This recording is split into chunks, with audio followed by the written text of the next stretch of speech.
I wash my soul in the ocean, in the tears of God, I let it go. Welcome to your 2021 video horoscopes with me, Lada from Astrolada. Thank you so much for choosing me to be astrologer for you for the year 2021. And what can I say? Just a quick summary. I'm delighted to say that 2021 will be way easier than 2020. You remember 2020, if you saw the videos that I created for 2020, I warned everyone this will be one of the toughest year ahead.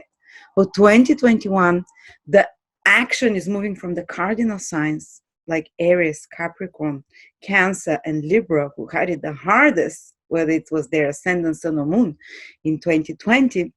It's moving to the fixed signs, which is Taurus, Leo, Aquarius, and Scorpio. And when I say action, it means they'll have life-changing events. They'll have something that takes them to the next level. But passing from one level to the other is always a bit more difficult. Especially fixed signs, they don't like changes so much. But again, it will be, I promise 2021 will be way easier generally for the world and each one of us. Just a few people will be a little bit more tested. And 2021 is when a new age for humanity starts, generally speaking. This is when Saturn and Jupiter start their new cycle for the first time in almost 800 years in an air sign. I mean, they kickstart this 200-year period. They met in the 80s in an air sign, but the last time they met in Aquarius was 1226, something like that, 800 years ago. So we'll start a brand new life, brand new era for humanity. You can check out my video, which is for free on YouTube, about the year 2021. For the whole world, there is new hope. Aquarius energy is coming in. There is a new hope for humanity, new future. Life will start splitting into society will start splitting into, not in a bad way, but in a way that instead of fighting and not seeing eye to eye, it will separate somehow. There will be people that want to live alternatively and people that want to follow the normal rules. But anyway, let's get back to you because those horoscopes are specific for you. So let me tell you what you need for those horoscopes in order to work for you. You need to find out your sun, moon, and ascendant signs. I want you to check all three of them. If you can't afford to buy all three, just listen to your ascendant sign at least. But you need to know your time of birth to listen to the ascendant sign. And you need to know the degree as well. And if you have time to watch all three videos, the ascendant, sun, and moon, then listen to the specific degrees when I speak about the moon and the sun especially. For the ascendant, pay attention to everything, the houses, whatever. For the sun and moon, especially pay attention if I mention your specific day of birth, if it's the sun, or the degree of the moon as well. The houses can also be relevant. Who will be affected most? Everyone feels affected by the ascendant sign, but you need to be very correct with your time of birth. Like if your mom told you between 2 and 3 o'clock, no, it's like you need 2:34. For example, PM. And within 2-3 minutes at least to have your correct time, or 5 at most. So listen to your ascendant sign and the degree, start with it. Then listen to your sun sign. And of course, with the sun sign, you just know which day you're born, but you can check the degree as well.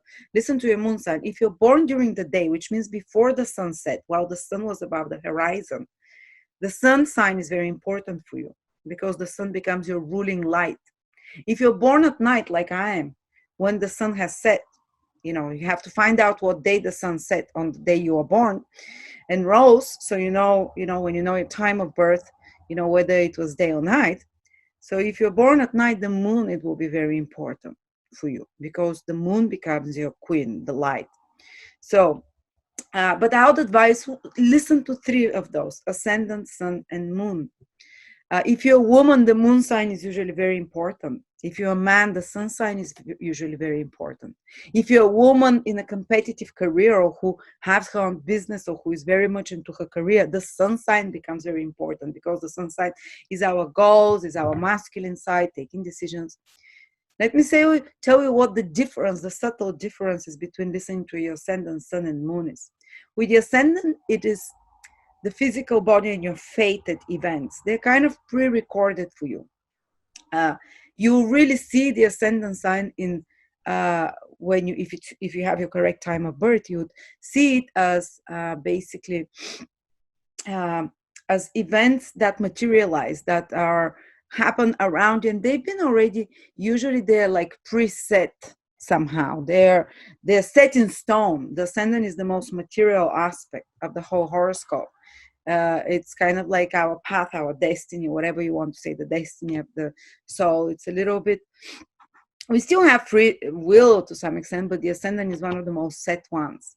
So you'd see very material manifestations with the ascendant sign. With the moon sign, the moon is the soul and the feelings.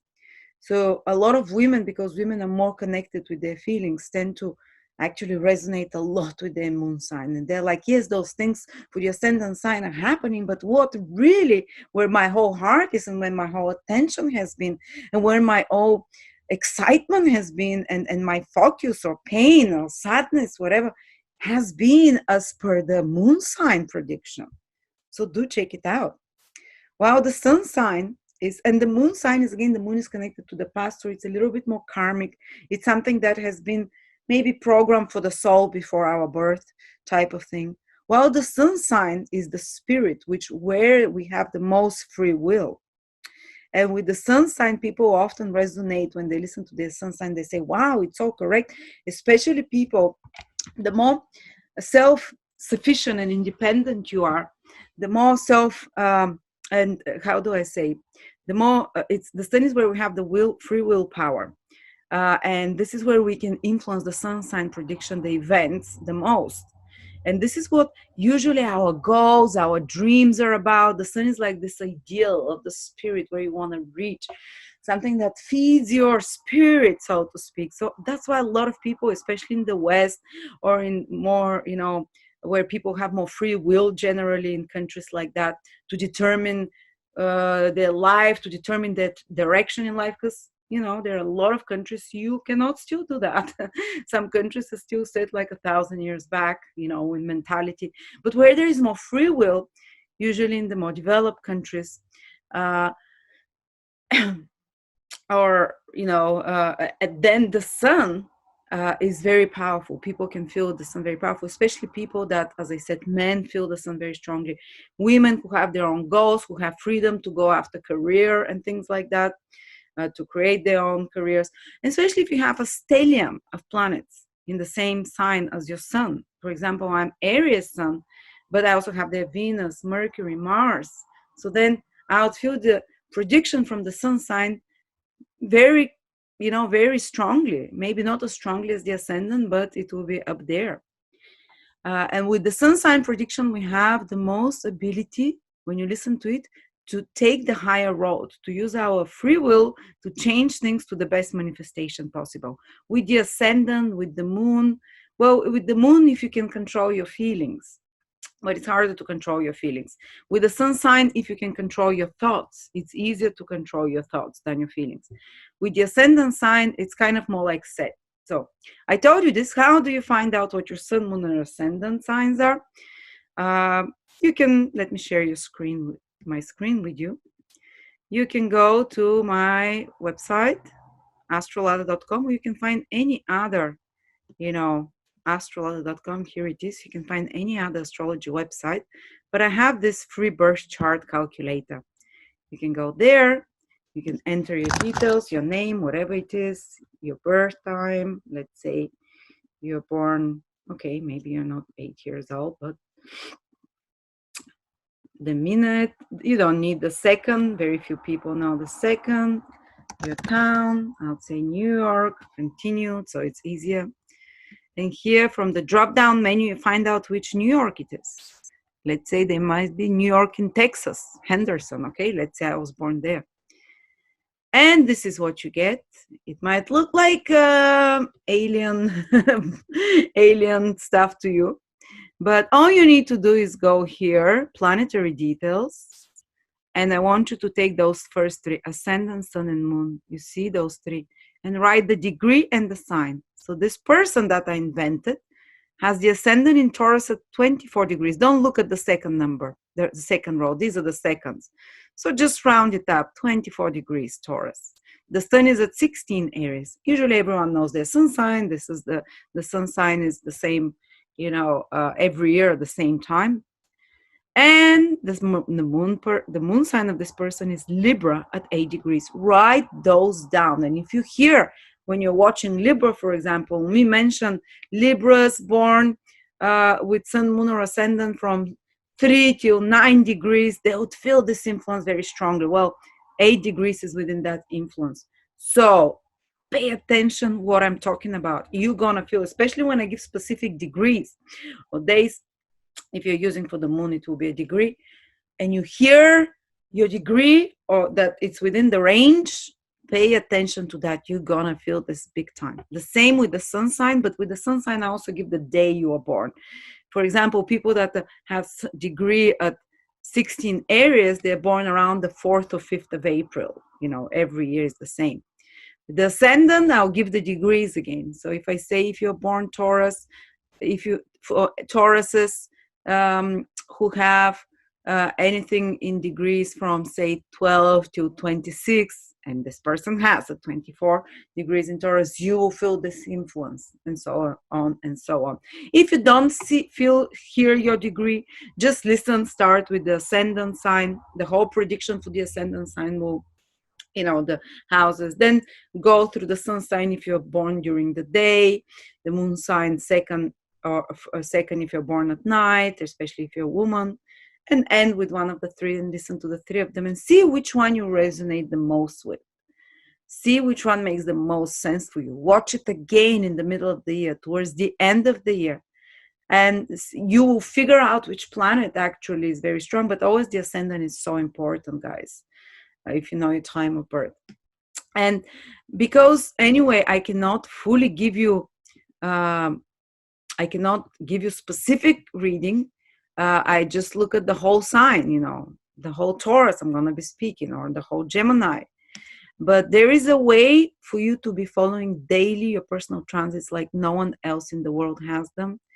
It's again on the website, Personal Transit Calendar. You go there, you register. I already have an account. 50,000 people are using it, I think, already.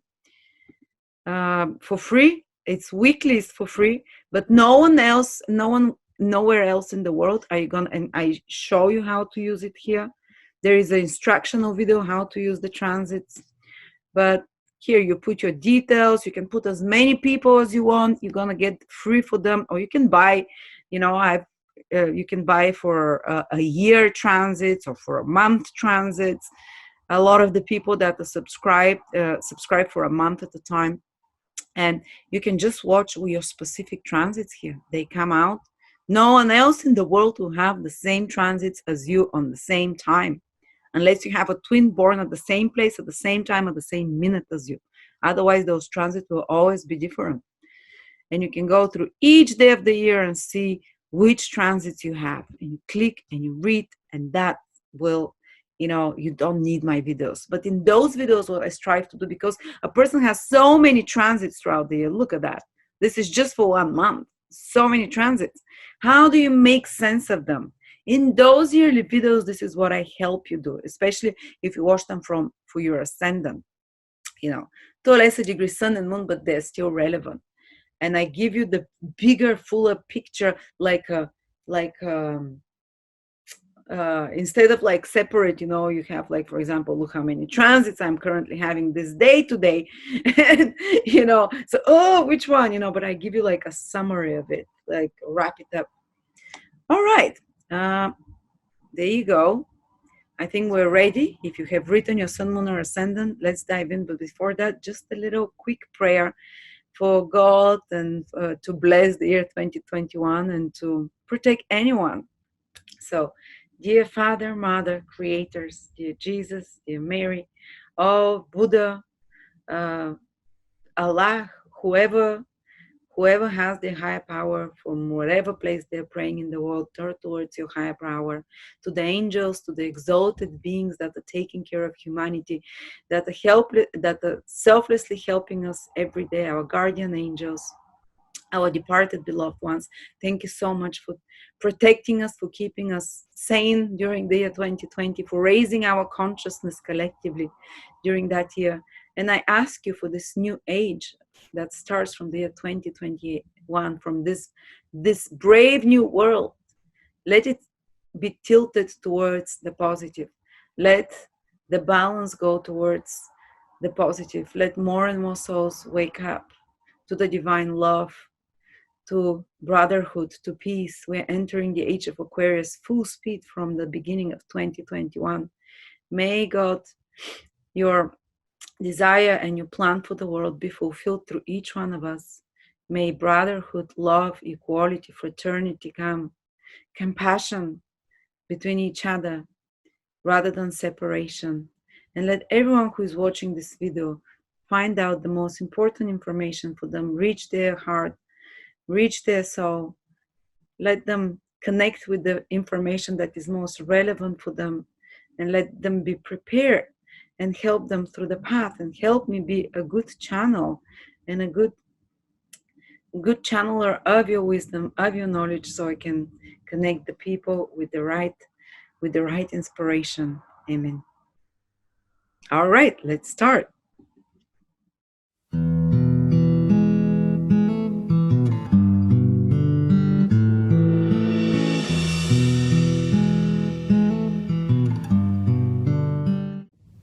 Scorpio, Sun, Moon, Rising 2021.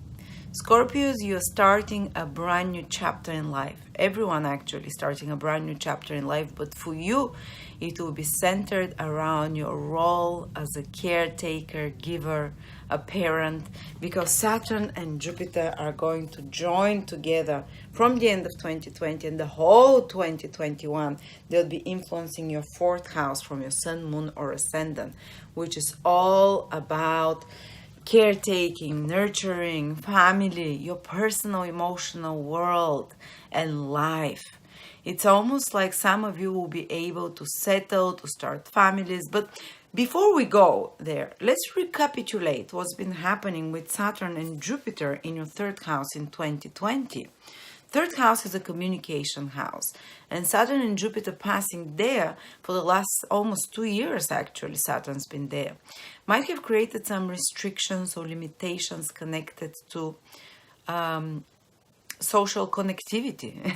Well, of course, we had the COVID and self-isolation, but for Scorpio, maybe it was felt much stronger because of, wherever Saturn is, we feel it more intensely. And a lot of you maybe had to eliminate certain friends from your life or people that are no longer valid, because Saturn only wants to live quality and not quantity.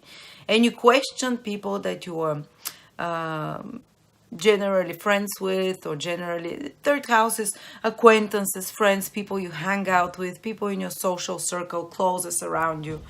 And I had a lot of Scorpios that terminated relationships with relatives, with neighbors, with teammates, with workmates, some of them willingly, because they realize these people maybe are toxic, or they're not productive in their life, or they're wasting their time, or others because of outer external reasons. And we had the biggest reasons in 2020, like people no longer going to the office, meeting mates of any sort, social interactions limited of any way, and even though Jupiter was there as well, it was not strong enough. Jupiter is very weak in Capricorn, and if anything, it just intensifies the restricting influences that came on your communications, on your social life. But still, it could have brought some new people in your life, while eliminating some old ones. Maybe some people moved away, some others you decided not to be in your circle anymore. But mostly when Jupiter also passed there in 2020, maybe some new acquaintances or associates and mates started appearing in your life as well, while clearing the old ones.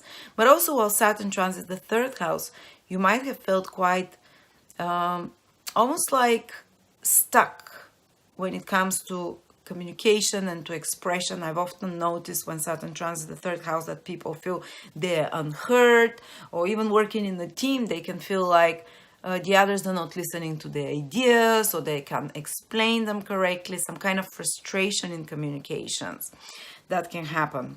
But the ultimate goal of Saturn in the third house is to teach you to structure your thinking process, to think you to put more order in your head, in your internal narrative as well, to work to master your communication skills. But usually it does it by introducing some blockage, or you becoming strongly aware of some communication impediment or communication stress of some sort. And I even had like a dear astrologer to me, that she's so good at communication. She's Scorpio rising, and in the last 2 years, while Saturn was in her third house, she could not do videos anymore because of responsibilities. And third house is videos, media, some kind of blockage, there, and because of she didn't have even internet and things like that. So there was some complications for many of you in connection to communication and also to transport. Often cars break down when Saturn is in the third house. Often problems with software, with internet. But also a lot of you were mastering some skills for the past 2 years, because Saturn allows you to dig deep, to really repeat over and over and over until you master a skill to perfection. I remember when Saturn transited my third house, I mastered astrology, learned very specific techniques. Third house is to train, to learn the practical side of how to do something, to learn skills of any sort, not philosophical education of any sort, conceptual, but very practical, hands-on. Like apprenticeship, like learning to drive, like learning to play an instrument, like learning to,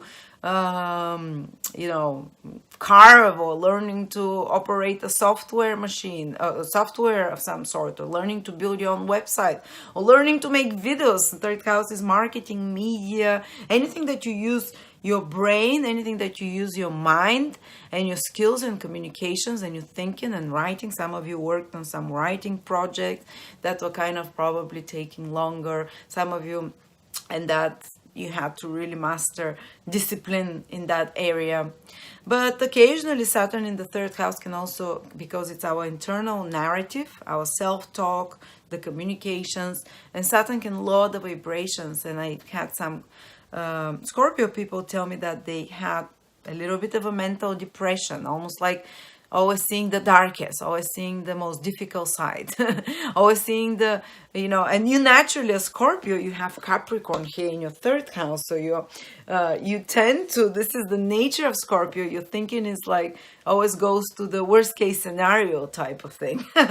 And they say that's why Scorpio is probably dark, a bit darker, And possibly those anxiety might have increased in the last 2018, 2019, 2020, when Saturn was in your third house.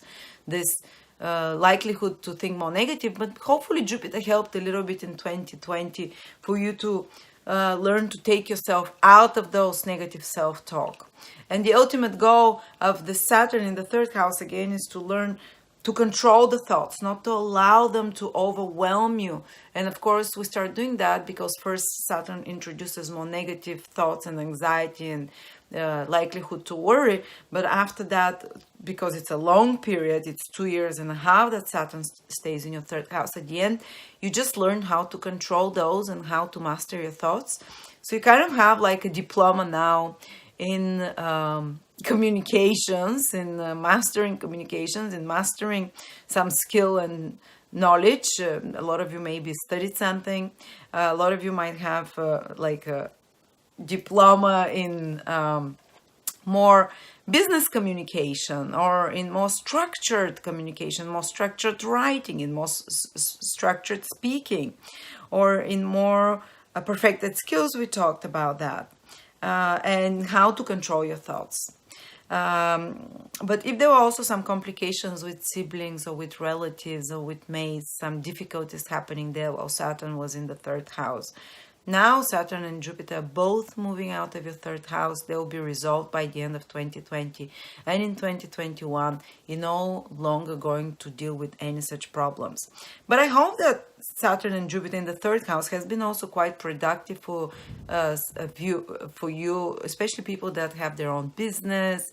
This requires a lot of mental, business and work that requires organizing, planning, a lot more structuring, and usually people who have their own business or working on any kind of business or administrative environment have a lot of responsibilities when Saturn and Jupiter in the third house, and when they come out, this is when they see the results of that. So you might have been able to improve your sales skills, your communication skills, more to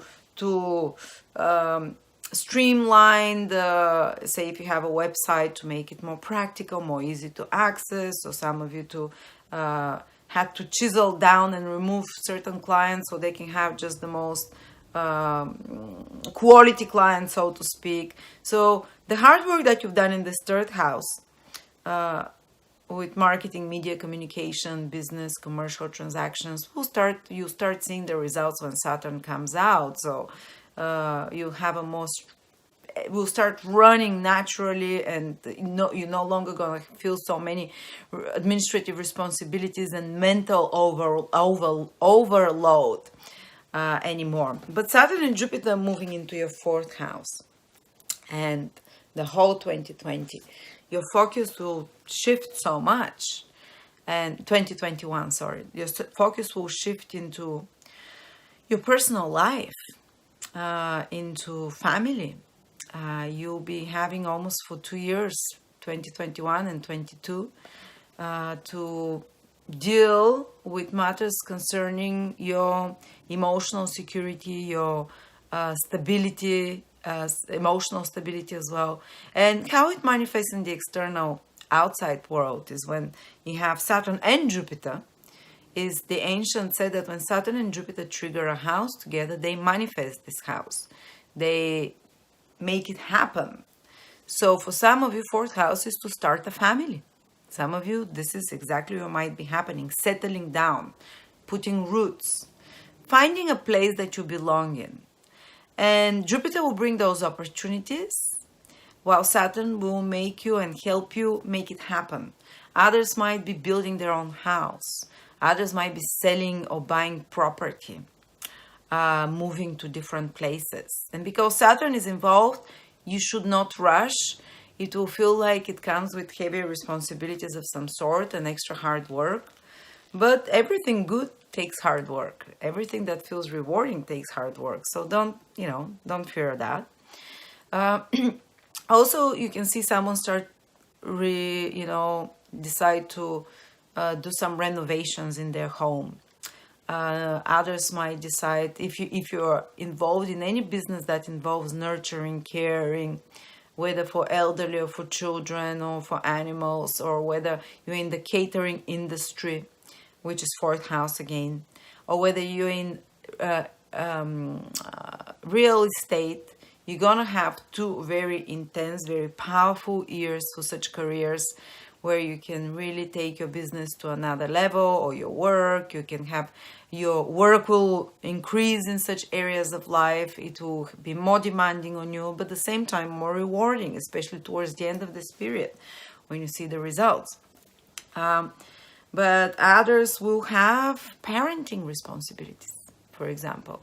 I've often seen when Saturn and Jupiter activate someone's fourth house is that, like my husband had it last year, and for the last 2.5 years actually, with Saturn only.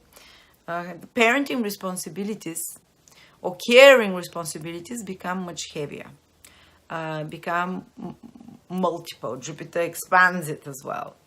And is it bad? No, it's, when you're taking care, nurturing something, it's when you become a parent, for example, if you're at this age, this is what it can indicate, becoming a parent. And on some more extreme cases, I have to give you an example, is that sometimes a person has to take care of a parent. They might have more responsibility with the parent. The parent might need health taken care of and responsibility of some sort. Or another way it can manifest is that you take more responsibility together as a couple in your home, with property, with place of living. But this is the time when you really want to grow roots, when you really are working hard on building that foundation. And you see, this is the bottom of the horoscope. If Scorpio is here, this is the horizon. Saturn and Jupiter are right here at the bottom. This is your psychological, emotional foundation. So that's one of the houses called houses of emotional happiness. When Saturn and Jupiter enter there, you start working on that exactly, how to have emotional stability, how to have emotional happiness. But what Saturn does, it brings a lot of things from the past connected to your family, to your home, things you are not aware of before. Maybe family secrets can come to the surface, or you might get very interested into your family tree to understand your roots, to understand your ancestors. Such important developments, especially for Scorpio moon, Scorpio rising people, they'll notice them. Sorry. And oftentimes, a person, when Saturn and Jupiter transits the fourth house, might want to dig into their family history or work with a psychologist, because it's an emotional house. This is where we keep all the memories from our childhood, and ancestral memories and ancestral karma. So you might have a big task for the next 2 years to work through an ancestral karma. What is an ancestral karma? For example, the ancestral karma holds for 4 generations. The great-grandmother, the grandmother or grandfather, the mother, and you. So things that they were doing, they often repeat up to the 4th generation. And it's come time now when you have to break the cycle, and you'll be working on that. For example, say your great-grandmother get divorced, your grandmother got divorced, your mom got divorced. And now Saturn and Jupiter entering your 4th house, and you're given a rare opportunity to change that direction, to change that pattern. Or maybe there was an addiction in your family, an addiction pattern, or alcoholism pattern, or pattern of poverty. Anything that is not just you have it, but if you look back, you'll see a repeating pattern. There is a repeating pattern in every family. For someone is some addiction or alcohol, for others is abandonment issues, for others is poverty mentality, for others is some, relationship issues. You have to figure it out, and you'll notice that pattern, and you have to realize that you have the power to change and shift the pattern. That's exactly what happened when my husband had Saturn and Jupiter in the last 1-2 years. In his 4th house, he broke a pattern of his family that's been going on for generations. And it's hard work sometimes. Really helps to work with a psychologist, to dig deep, to understand the motives, the reasons, some family constellations. I don't know what this is, if you know what this is, but it's extremely helpful. Family constellations is when you go to in a group of people, and each one plays a different family person from you. One plays the mother, the other one your sibling or your grandmother, and they almost intuitively, they play those roles, and they intuitively say what the issue is, and it's extremely powerful. I've been to one, and it's kind of really can break a pattern, repeating pattern, make you realize something so profoundly and solve it and move away from it. So yes, some issues from the past will become very present. You might have some deep conversations with family, extended family, mother. But unfortunately, sometimes for this to get triggered, it can mean that some problems with your family, with your parents can come first. Some in your family situation that you can have some clash there, or some not for everyone. For my husband, it was nothing like that. He did not fight with any of his family, but he was in close proximity with them all the time, and he started noticing those patterns, and they shared a lot of things he didn't know from the past, and he started seeing the pattern and reading psychological books and reading such articles and understanding this pattern, and he's almost free from it now, which is fantastic. To be free from something, as long as you have awareness, you start catching yourself every time you're repeating the same pattern. And Saturn gives you the perseverance to say enough is enough. And Jupiter gives you the hope and the optimism to carry on with that, with those transformations, and the higher wisdom and understanding. Jupiter is knowledge, and to clear up the ignorance that was there, the unconsciousness, the unconscious patterns. Saturn rules unconscious patterns that we repeat over and over, while Jupiter illuminates light there. So it will bring illumination and deep understanding about unconscious patterns, about your family, your roots. It's also fantastic to take some classes or courses that work on clearing the karma with parents. If your mom was an alcoholic, or your father beat you up, or they abandoned you, whatever they harmed you, when Saturn and Jupiter is there, you have to come to peace with that. The pain will come to the surface again. You think a lot about those things, but your ultimate goal, by the time Saturn moves from your 4th house, in 2023, finally, you'd have basically dug all this muck up, understood those, roles, and forgiveness. Jupiter will help, especially in 2021, to kickstart this process of forgiving your parents, forgiving whatever they did, to you. And because you cannot move forward, as I said, this is the foundation in your life, and the 4th house rules the parentals, those that took care of you, mother, father, grandparents. And if there was any harm done there for you, you cannot move forward, upwards in life. These planets, after they come out from your 4th house, they start moving upwards, above. Till now they were coming down, because you need to get to the root for the next 1-2 years. The root of the matter. They always stem in childhood and family. Some are in past lifetimes, but now you're dealing with, with the family root. Resolve it, the family, the ancestral heritage, so to speak. So you can start moving upwards. Unless you have a stable foundation, you can't move forward. That's what you'll be building for the next 2 years, or especially in 2021, with Jupiter helping you there a lot. And it can feel like a lot of internal work. You see, these are not visible planets. They're at the bottom of the horoscope, the midnight time. It will feel like from the outside, a lot of people might think you're inactive or not doing much. Unless your ascendant is different. Say your ascendant might be in Aries, so then all those planets you'll be very public.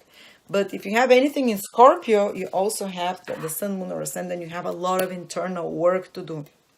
And I'm not telling you this to scare you, but it's a cleansing process. 3rd house is called House of Liberation, but the liberation comes by paying off karma and completing karmic patterns. And yours, we're talking specifically about the family patterns. So internal work, cleansing, bringing to the surface painful feelings from the past, remembering them, releasing them through forgiveness. Even if your parents are not alive, or your grandparents, and sometimes, it's fascinating if you can read a little bit how we carry up to 4th generation.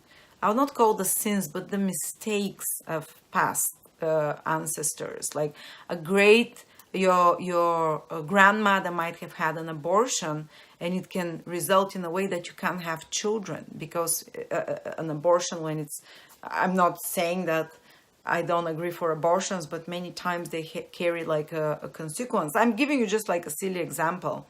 Or I can give you another example. I just had someone who had Saturn and Jupiter in their 4th house last year, and all their life they had a lot of problems with their back here, the neck.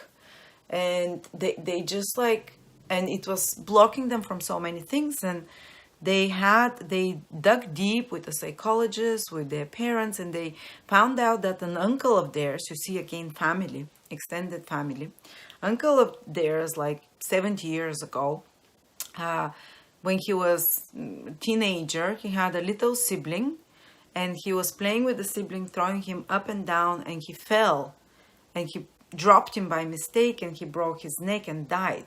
his brother, and he escaped. He ran away from his home. He felt guilty all his life. I think not uncle, her grandfather, sorry. Her grandfather, and he felt guilty all his life. He never saw his parents after that. And you see how it transferred onto the granddaughter, that she always had pain in her neck, and she always had this feeling, and she was always afraid even to play with little children. She didn't know why.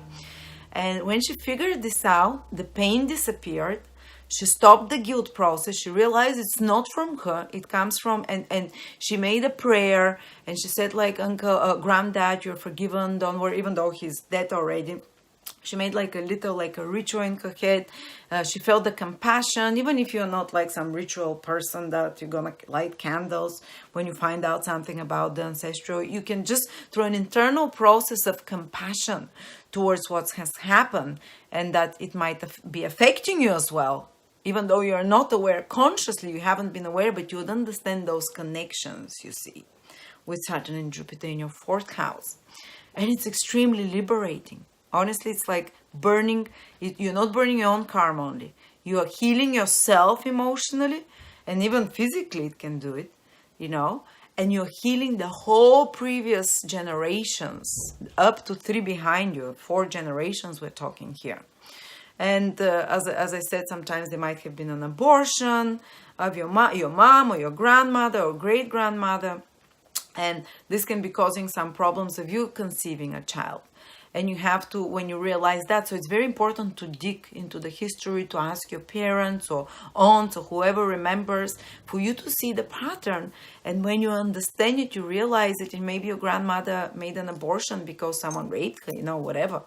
But this is imprinted onto the psychic and genetic, your own genetics and psychic. So you need to understand with compassion, to release it, and you'll feel so much free after that. It might feel emotionally a bit heavier period while you're working through those issues for a couple of years ahead.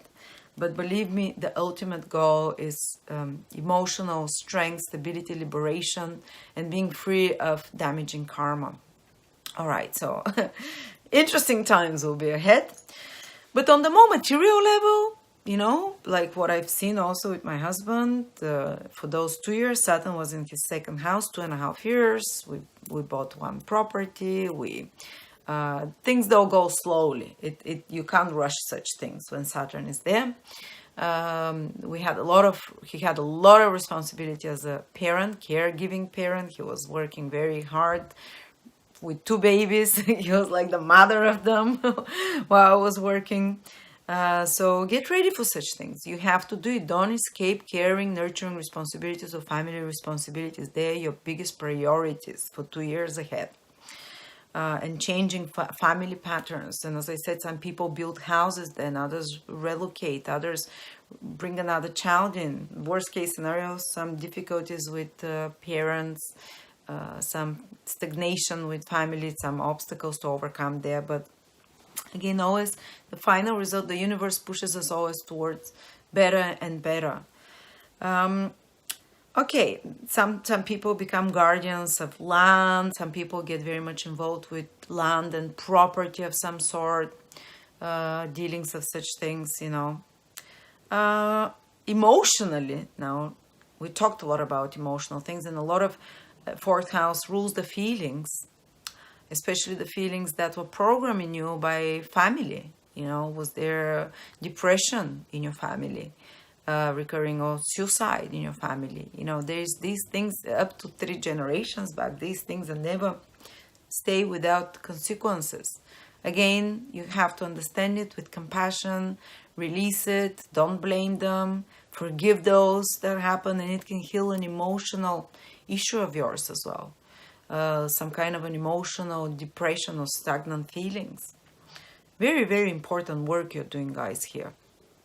Very profound. You're creating this stable foundation of stable feelings. And as I said, some of you are creating actual foundation, starting family and things like that.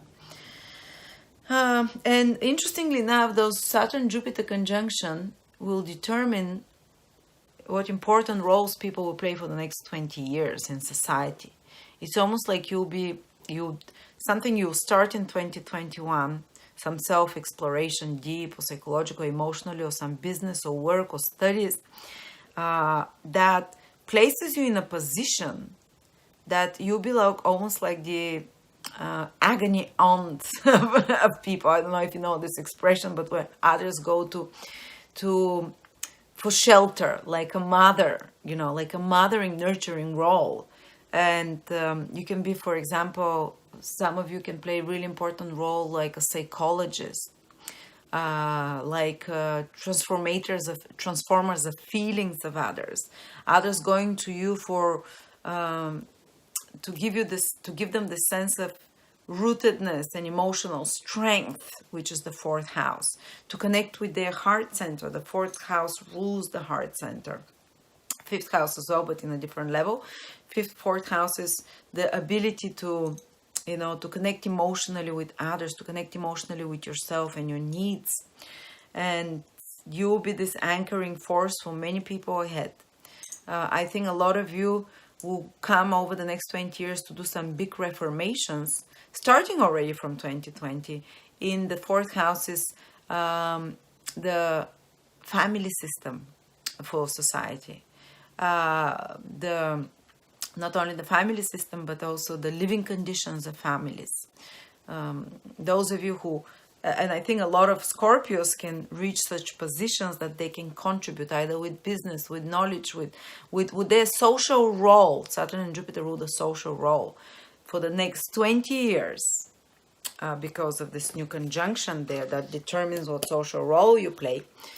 Something for the improvement of the family, something for the healing of the soul, healing of the family karma, psychology, getting in touch with your needs. You will, and then for some of you, it might be as simple as starting a business connected to feeding children or children's food, or and fourth house rules children that are in infant age, when they can't take care of themselves. So also old people in age that is like infantile, as they call, senile. Basically to really nurture, carry them around and feed them. So others might do some big changes in connection to, kindergartens and daycares or businesses connected to that, the education there. What is it that little children or very old people need in their last moments as well? Or nurturing, caring professions of any sort. You can play like a big, important role in such fields of life. I'm not talking just 2021, but for many years ahead. While the Saturn-Jupiter conjunction lasts, it's 20 years, that it impacts the next 20 years, so to speak. But it's also a lot about your own personal needs. And digging deep inside and getting in touch with it, with your own voice, with your, do you need some time alone? Do you need some time to relax? Whatever it is, to understand what it is. So a lot of deep psychological work, guys. Plus, on the outside, family, home, all of those things that we talked about. And strong feelings of patriotism can appear when the fourth house is activated. Somehow a bit more, there might be a little bit that you can do like some reform. You can be very much involved and interested in the reform of your country, especially how it applies to families, to the daily life of people. This is the fourth house, the rhythm of the family. And some of you might even get politically involved in that. Aquarius is a political sign for social reformation and change. Fourth house is patriotism. And a lot of you would want to go back to your roots and reconnect with more traditional values, more traditional, ancestral, bring the good from the past, especially for the family unit, for the tribe, for the small community, and bring those good old values, but at the same time introduce new ones, which is Jupiter what does. Some of you might be really working in such topics, so very interesting, okay, so, but let's see. If If you are Sun, Moon, or Ascendant from 6 to 14 degrees in Scorpio, 6 to 14 degrees in Scorpio, it means your Sun is, if it's on those degrees, you're born around from the 30th of October to the 7th of November, even from the 29th of October to the 7th of November, Saturn will square 3 times those degrees here, because it's going first moving forward, then backward, then forward again on those degrees. So let's talk a little bit now, not just Saturn and Jupiter in the 4th house, but square from Saturn, let's say first to the Ascendant in those degrees. 6 till 14 degrees. It can again indicate, because from the Ascendant it is the 4th house, family responsibilities and duties, but the Ascendant itself, it means your physical appearance, your health, your strength. So on the positive side, it can mean those born from 6 to 14 degrees Aquarius, Scorpio Ascendant, they can lose weight. Saturn constricts, makes smaller. They can tighten up, you know. It can also mean, though, because this is the axis, if it's your ascendant, it also indicates the 7th house cusp at 6 to 14 degrees. That Saturn will square it 3 times, so there can be some challenge to relationships, personal relationships. They might be developing slower. There might be some tensions with a partner because of family responsibilities or family issues of some sort, or place of living. There might be the need to restructure certain partnership, or it can bring a bit of pressure on the partnership because of new responsibilities at home. But that's not, it can be great, you know, you decide to renovate your bath, you know, and this is new responsibility, or having a child, or have to take care of a parent or whatever. It doesn't have to mean that, oh, you'll break up with someone or whatever. But it's just telling you that there will be some stress on your relationships if you're ascendant there. And not only that, but also Uranus is going to square. It's going to be in your 7th house at exactly the same degrees, 6 to 14, 15 degrees. And Uranus, if it's your ascendant from 6 to 14 degrees in Scorpio, Uranus and Saturn are squaring and opposing those degrees. So, to prepare you, if you're in a relationship that is not supportive, that is already having difficulties, I don't think there is a chance it can survive. If a relationship that one is not in love, or one is already a bit checked out, or there is already some kind of a difficult situation there, and if there is no love existing, Saturn, Uranus, usually it means an ending to a relationship. Often it might be because someone new appears, because Uranus making an opposition to your ascendant in those degrees, 6 to 14, 15 degrees in Scorpio, can mean suddenly someone new appears.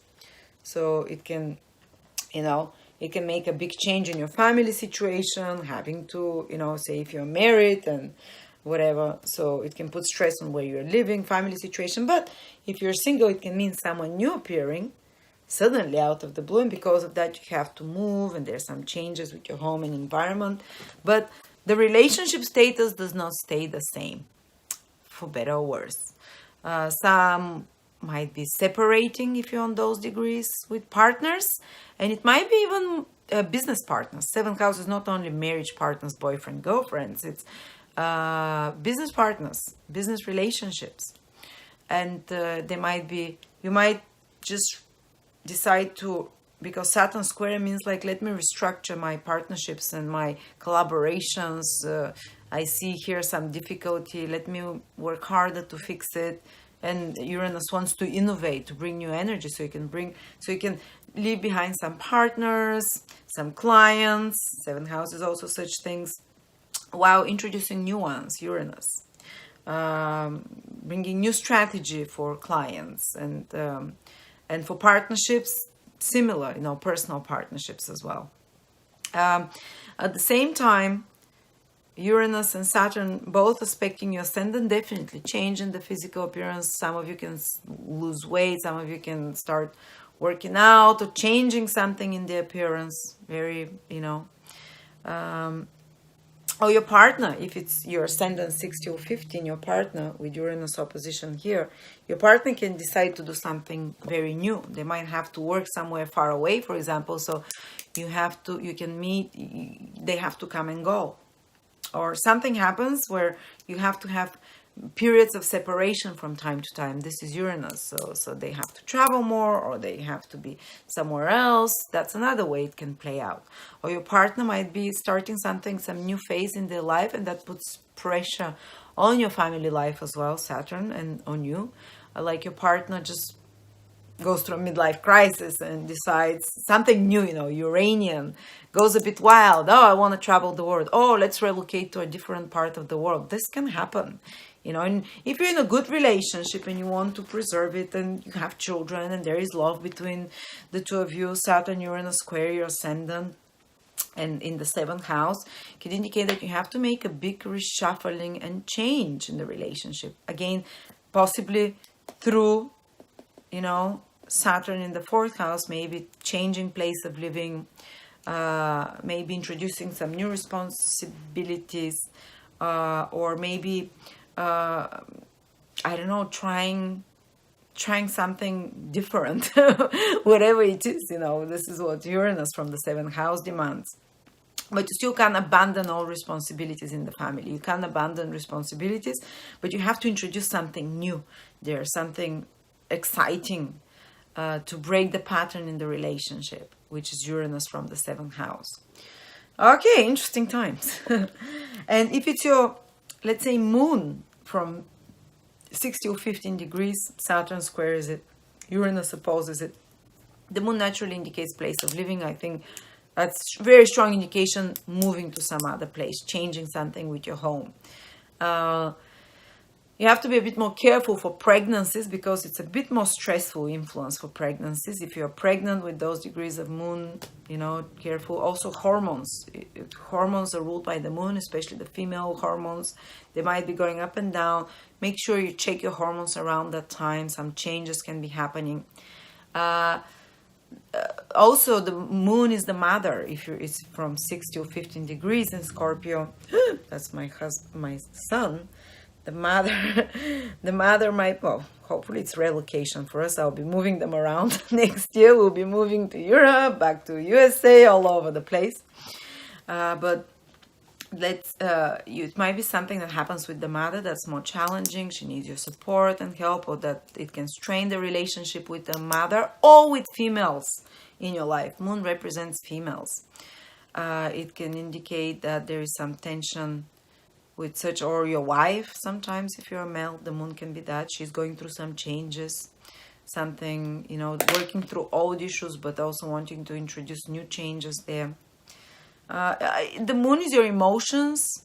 Some of you can be feeling emotionally, let's say, more stressed emotionally. I advise always when there is Uranus transit to moon, magnesium supplements to help you calm down a little bit because of the high energy of Uranus.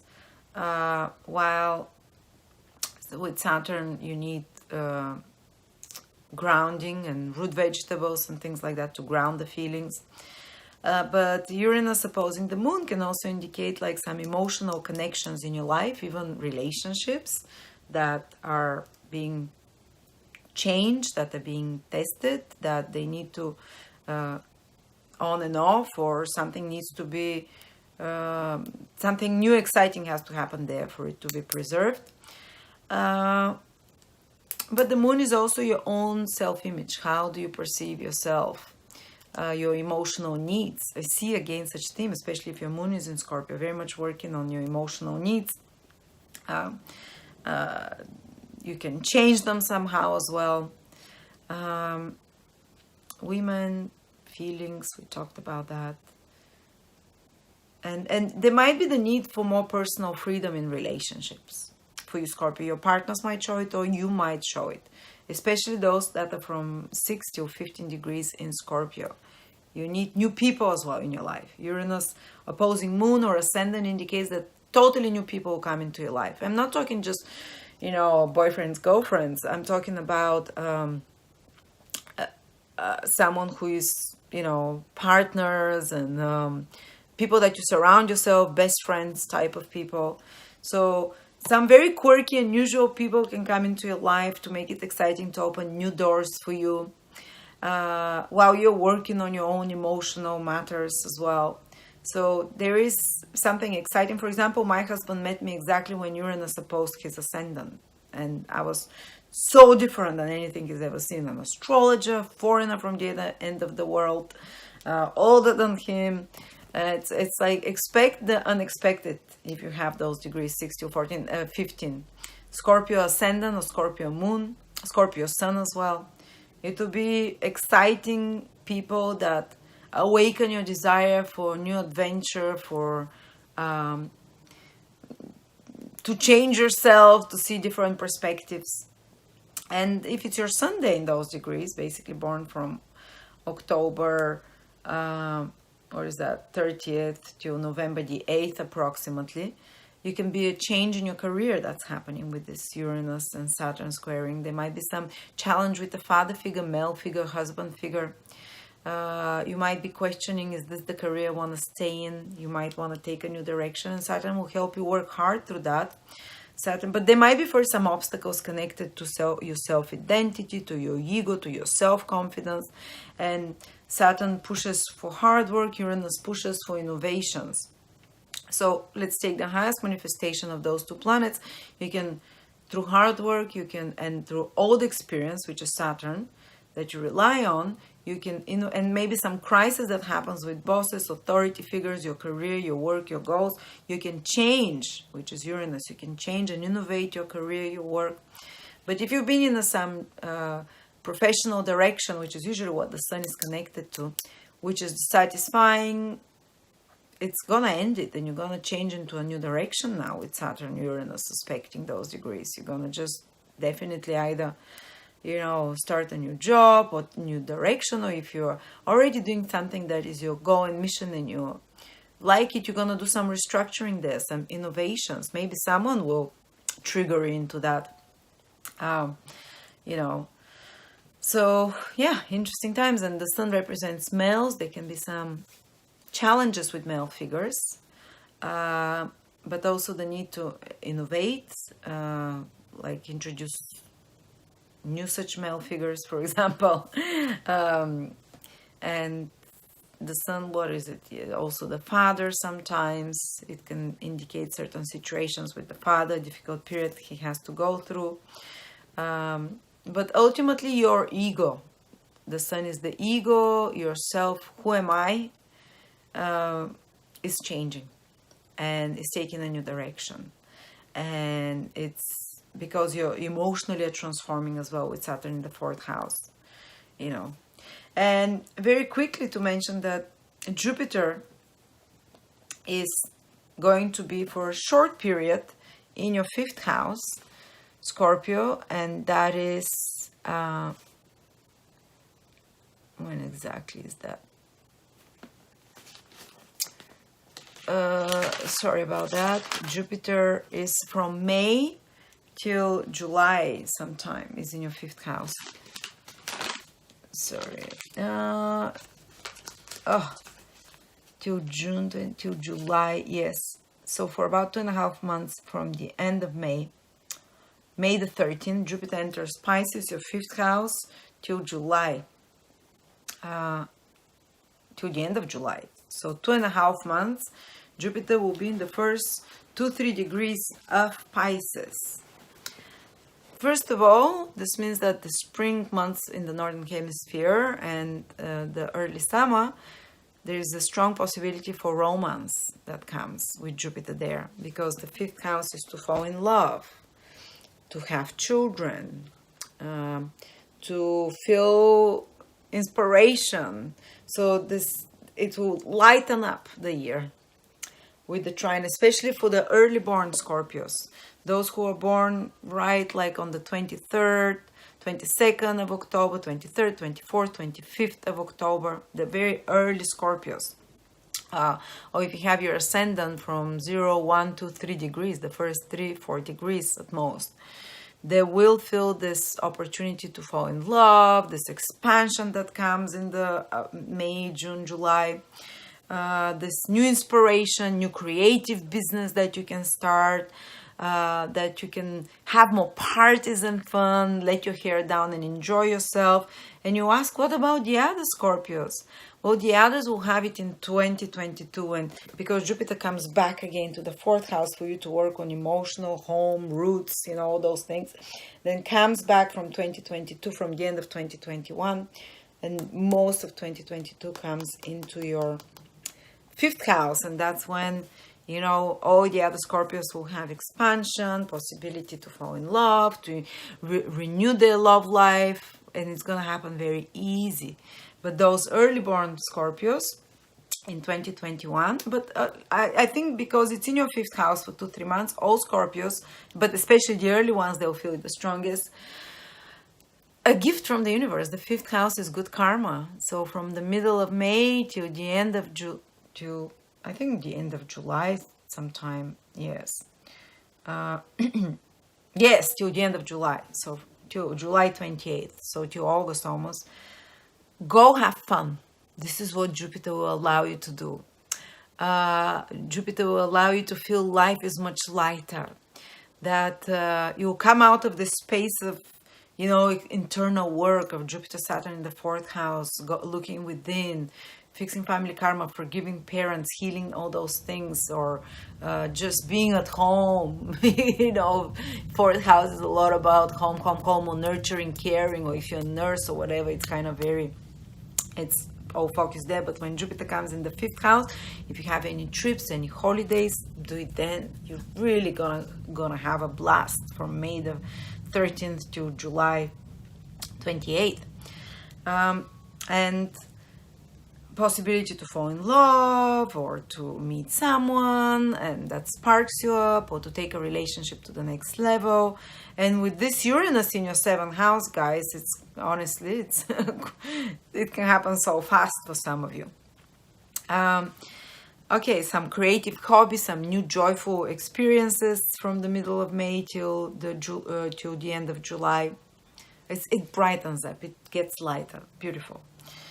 All right, so now let's go to the next, the North and South Node. From the middle of 2020 till the end of 2021, so it has already started. The nodes of the moon for you are in the second and eighth house. They're always opposite each other. And the dragon's head, as we describe it, is the dragon. This is described by like a dragon, the head of the dragon, the tail of the dragon. The dragon's tail, till the end of 2021, will be in your eighth house. Whatever the eighth house is going to expand, because the dragon's head wants to eat more, take. It's like, oh. And you're going to manifest more materially there. And eighth house is other people's resources. So it can indicate, and wherever Rahu is, the north node of the moon, the dragon's head will become, these are all names for it, will become more ravenous, more desirous there. Well, you become, on the material level, you can receive financially support from someone, or it can come expansion of your finances because of you attract more clients. Eighth houses, clients, resources, money from partners, some tax rebate, or some of you can even gain some hidden money. Eighth house is like money that you make on the side, or inheritance of some sort, or insurance that gets paid out to you, or just if you have your own business, eighth house is the client's money that expands, that comes to you, finding new ways to attract clients' money, or new clients' money, or investments of some sort that comes to you. Some of you might have rewards coming from investments that they have made, Some of you might just have some tax money returned to them, or a check come to them from somewhere, So it expands the possibility for finances, but which are somehow connected to others, say through a business partnership, through a collaboration. Someone invests in something you want, someone donates you or gives you better resources, or you gold dig and your husband makes more money, or you find a boyfriend or girlfriend that helps you financially, or that increases your income somehow. All those things are a possibility with Rahu there. If you're a gold digger, good luck. Actually, it can come to you through other resources, through a partner. But also it can mean like your partner gets a promotion and for a little bit you have to rely on them. Because wherever Rahu is, always Ketu is in the opposite side, and Ketu weakens that house. And you have to let go of attachments there. And the second house is your own resources, your own money. So instead of relying just on yourself in 2021 and even 2020 from the middle, you're learning to open to trust others, to ask others for help, and you will receive it with Rahu there. Maybe to, instead of investing your own money, look for investments from others as well. Eighth house where Rahu is the stock market. Maybe try doing that. Rahu can give you gains there. Rather than trying to, second house is keep savings. It's like you can lose savings with Rahu in the second house when you keep it, in a bank or under the pillow. But if you invest or you put it in some mutual project with another, your money is going to grow. And another thing with South Node in the second house where you have to let go is that you might have to let go of certain possessions. We often acquire, build up. But when Ketu comes there, it says you need to find detachment from your possessions. And it's best to do it willfully. Let go, like give furniture away to people or, donate some of your old clothes. Ketu wants to do things without attachment, just because of spirituality, or just let go of something materially that you considered valuable till now. Otherwise, the universe can take it away from you because of outside reasons. For example, when I had this combination, Ketu in the second, Rahu in the eighth house from my ascendant, I had to leave everything all the possessions I've had for 16 years, all my clothes, all my books, all my furniture. I just gave it away or sent it to my parents because I had to relocate from one continent to another. And I felt so cleansed. I just felt so light to be rid of everything. There was a bit of a sadness because I've been, gathering all those things for years. But that opened up a huge opportunity for Ketu, for Rahu, the dragon's head, to bring for me new resources through others by partnering, through my partner. Then my resources increased as well through his help and support. By partnering with others, my income increased 3 times more. I let go of a lot of material possessions and attachments, but I received a lot, and I didn't have to, and some things happened as well during this 1.5 year period for me. I'm just giving you me as an example so you know maybe what can happen is that I was the only one making, I was working on my own always, making my own money, self-sufficient here, second house. And when Ketu passed to then Rahu in the 8th house, because I was pregnant, and we'll talk about that as well, because Rahu in the 8th house can induce pregnancy as well. Because I was pregnant, I could not just sustain myself working on my own. So I started collaborating with others, which is the 8th house, and money started coming to me through their work. So I started giving more, so invest somehow in others and it will come back to you with Rahu in the 8th house. So others can help you. They can give you a helping hand, rather than just trying to do it all on your own, Ketu in the 2nd house. But be prepared that you might have to let go of certain financial stabilities here that are familiar, that you've had for a long time, that you work hard on, so you can open a gate for them to come from another source from outside. And the 8th house is stock markets, as I said, investments that can go quite good with Rahu there. But on another level, 8th house is pregnancies. It's conception, because the 8th house rules the internal sex organs. And when Rahu is there, Rahu is very fertile. So it might be a possibility for some of you, especially Scorpio moon or Scorpio rising people. Not so much the sun. The sun is not connected to that. To have a surprise pregnancy type of thing, or breakthrough. Especially some of you might have it even with IVF or some technology or some help, because Rahu rules new technologies, but it's not necessary, But it's like a breakthrough happening there. On a psychological level, the 8th house is the occult, the esoteric, the secrets. And Rahu makes you really desirous to find out about secrets. And the 8th house is naturally your house, guys. You know, your Scorpio is the 8th sign. The 8th house also, 1, 2, 3, 4, 5, 6, 7, 8 also has the energy of Scorpio. And Rahu makes you there ravenous, makes you more scorpionic, makes you more into conspiracy theories, more. And because it's in Gemini, you're gonna read, you're gonna talk about it, you're gonna get so passionate about exploring the forbidden, the occult, astrology, psychology. You see, it's another psychological house, like the 4th one, but this one goes way deeper. It's more the 8th house. This one is more family, the karma of the family. This one, your needs. This one goes way deeper. You can stem back to past lifetimes that you become very passionate about to explore. And Rahu can give you privilege to a past lifetime, privilege access. Rahu is very privileged and gives access that usually we're not allowed to go there. So some of you might have like a memory from a past lifetime, or exploring, or really strong desire to explore their subconscious motivations and their deep emotional motivations that are hidden through astrology, through tarot, through psychology analysis. Again, 8th house is another house of digging deep and delving with a psychologist to get to the bottom of things. And I've never had psychology, I've never had some psychological thing, but you have like deep insights when Rahu transits the 8th house, even if you're doing it on your own. I always do it through astrology. Astrology is also ruled by the 8th house.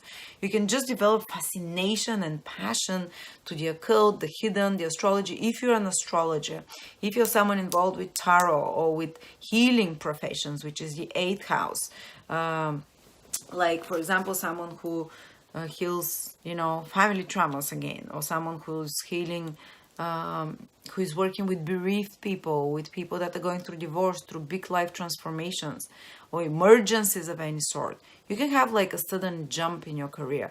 Then, because I'm an astrologer, when Rahu transited my 8th house, my popularity and my YouTube and the money that I made, anything connected to astrology, tripled. So if you're in any of those careers, emergency firefighters, anyone that emergency managers, emergency responders, surgeons, if you are in anything to do with rejuvenation, rejuvenational therapists, transformational therapists, making people young therapists of any sort, this is 8th house. Or if you are in counseling, like a psychologist, like a bereavement, expert, like a healer of any sorts, this 8th house Rahu transit can make your business grow, or can give you a big promotion, suddenly rise you. Rahu is like a sudden raise into higher status. So all such careers or activities, you first feel very passionate about them, digging deep, exploring the occult, like take an astrology course, for example, take a tarot course, dig deep, or family constellations, or all those, workshops on transformation, on healing, on releasing pain, on releasing trauma.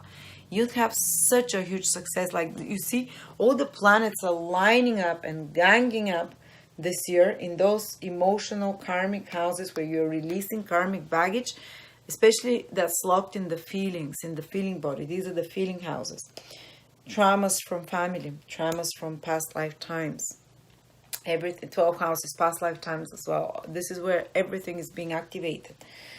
So the universe just wants to heal and I know you're Scorpio, you keep the deepest emotions and feelings.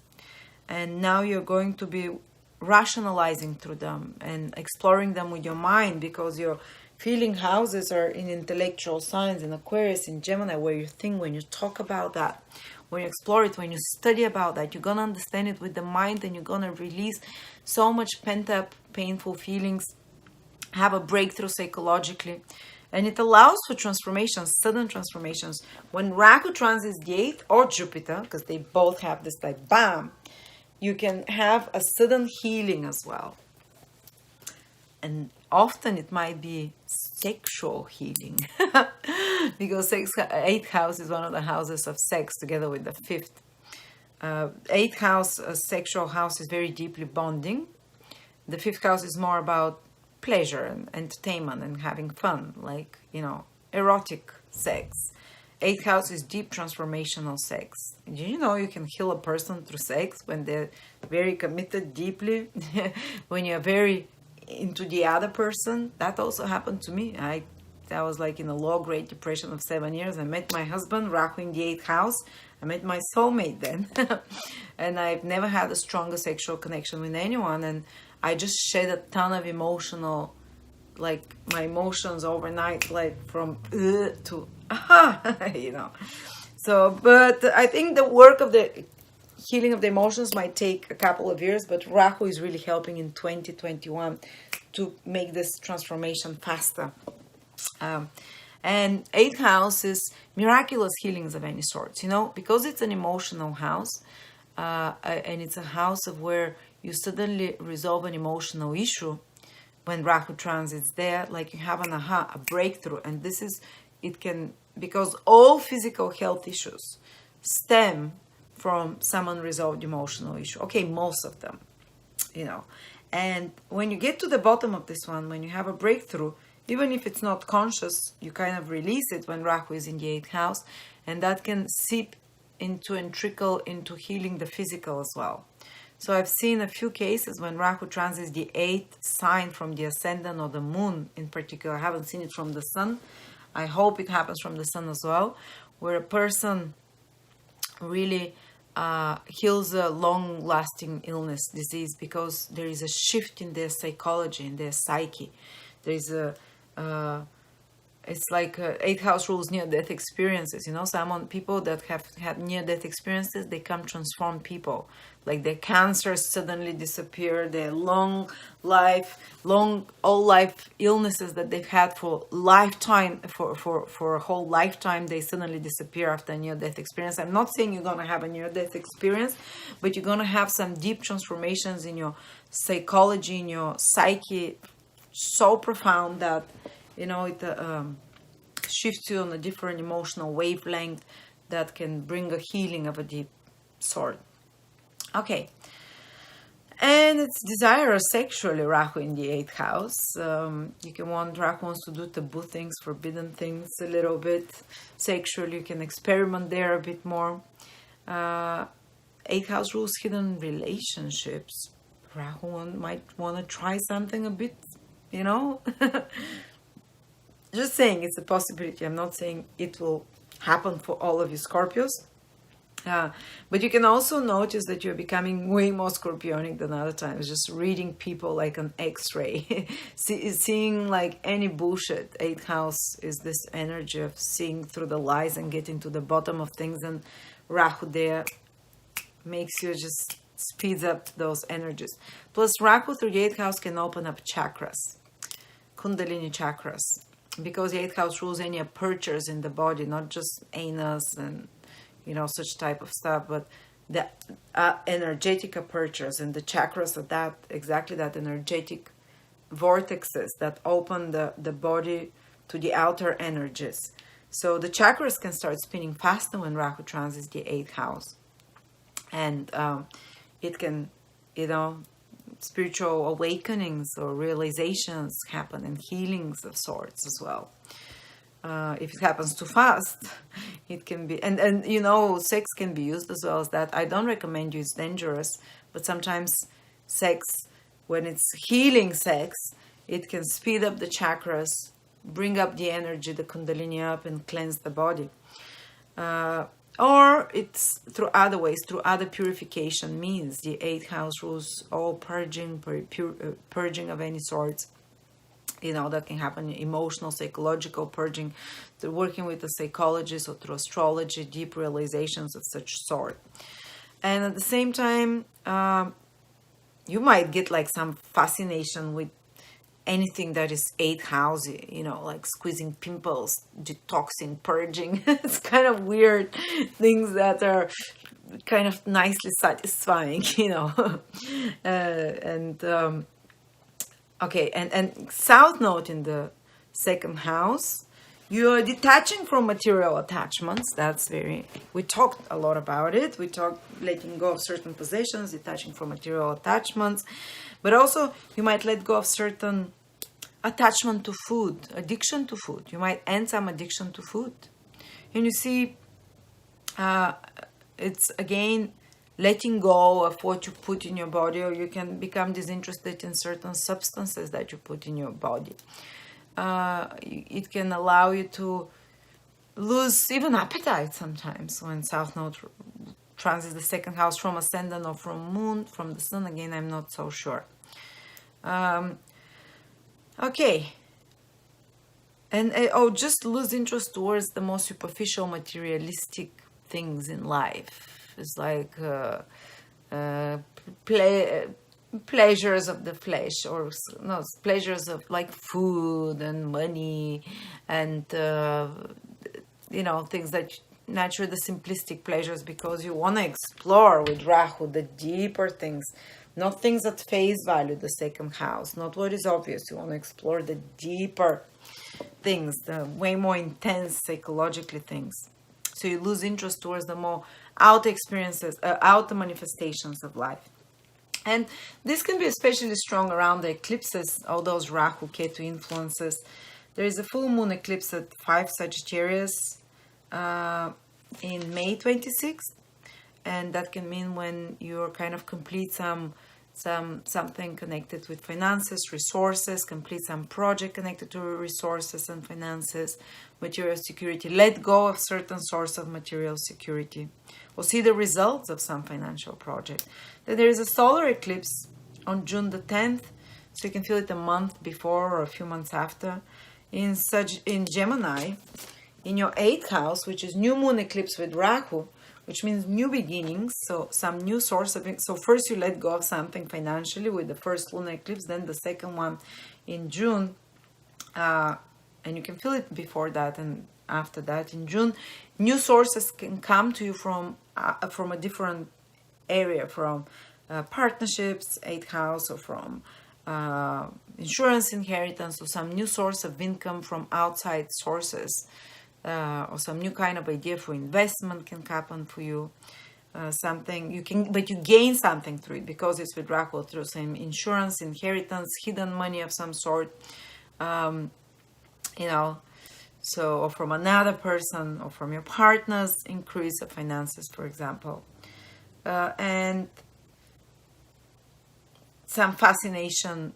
And the desire to study can come, some fascinating or hidden subject like psychology, astrology, the occult, as well with this new moon in your 8th house. So to learn about life after death or about psychological transformation, this is all 8th house matters that this solar eclipse can trigger, and you can gain through it in the long run.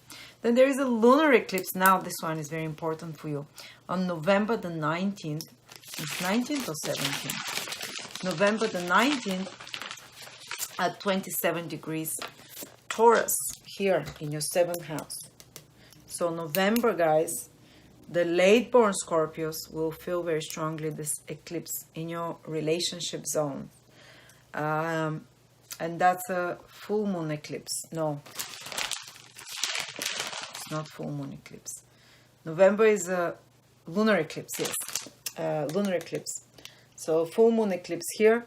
And it happens at 27 degrees Taurus, which means if your ascendant sun or moon is from 24 to 30 degrees in Scorpio, you can feel this, especially the 27th degree in Scorpio. This full moon eclipse in November, you feel it very strongly from your 7th house. Or if you're born with the sun there, you're born from around the 17th till the 23rd of November, but especially born on the 19th of November. This eclipse triggers you. So what can it mean? For the ascendant and moon, often it's connected to relationships, a big shift in relationship. It indicates that within 2-3 months of this eclipse, some of you might get married, some of you might get divorced, depending where you are. Or there might be a big shift in the life of your partner, for example. or you might meet a fated partner of some sort. Because it's with Rahu, this lunar eclipse, I think something new is coming, like meeting or some new phase in the life of your partner that comes, that affects you in the or into the in the relationships, new phase, and it's kind of fated. Or that a new partner suddenly comes when Rahu eclipses activate the seventh house axis. I often seen people meet karmic partners, someone that stays in their life for longer, or someone that's very important in some sort, or a new business partner can come to you, or sorry, because it's a full moon, it can be like a relationship taking the next step, or business partnership taking the next step. And sometimes there can be a crisis through partnerships if you're those degrees as well. You know, something has to be readjusted.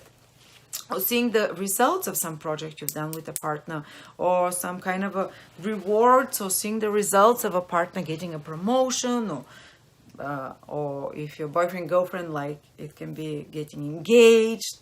Sometimes is that, or seventh house eclipse opposite your sun sign, there can be a shift, a big shift in your career. If you're born from 17th to 23rd of November, for example, you suddenly decide you had enough with this career or job and you end it. Or you've been working hard on some project and you see the results of it around that time. Or some important male figure in your life. There is a big life change there happening with them, represented by the sun, father, husband, you know, authority figure of some sort. And the sun is your own identity as well, your path in life. And there can be some kind of a crisis there that you're trying to resolve, and some change that is triggered to you, usually through another person as well. But changing the direction of, especially through relationships in your life. And then there is a last eclipse. The last eclipse is, sorry, let me just, December the 4th, it's in your second house. So, I don't know, it might affect you strongly, the Sagittarius eclipses in May and in December. If you have planets in Sagittarius, many Scorpio sun people tend to have Venus or Mercury there. But we cannot talk about that unless we know your personal chart. I would just advise you to see if this Sagittarius eclipses affect the personal planet of yours. Just go to my free transit calendar, and you around the days of the eclipse, it only shows 7 days ahead for free transits. You can buy for a whole month, for a whole year, to see if anything. Okay, so now we're getting to Mercury retrogrades. And funny enough, they again are happening in your psychological, emotional, or liberation houses, like they know in Vedic astrology. The so-called 4th, 8th, and 12th houses. It's like the focus is so much on this internal, spiritual, psychological work, from your release from old emotional patterns, karmic, ancestral of any sorts. Big transformations for you guys. So the first Mercury retrograde is happening in your 4th house. It is happening around from January the 30th till February the 20th. And it's happening from 11 to 26 degrees in Aquarius, which means that, let's see what it means when Mercury is retrograde in the 4th house, basically most of February. You might be arranging certain matters concerning the home and the family. For example, if you're trying to sell by property, it might get delayed because you have to improve something, or certain papers, you have to fix something around the home. Some of you might be doing cleaning up around the home, or fixing, arranging of some sort, certain such changes. Some others might have to do repairs around the home. But the 4th house on the emotional, psychological level is that you're revisiting or talking about your childhood with someone. You're trying to understand it, or talking with your parents. You might not have been in touch with extended family and parents, and when Mercury goes retrograde, you get in touch with them.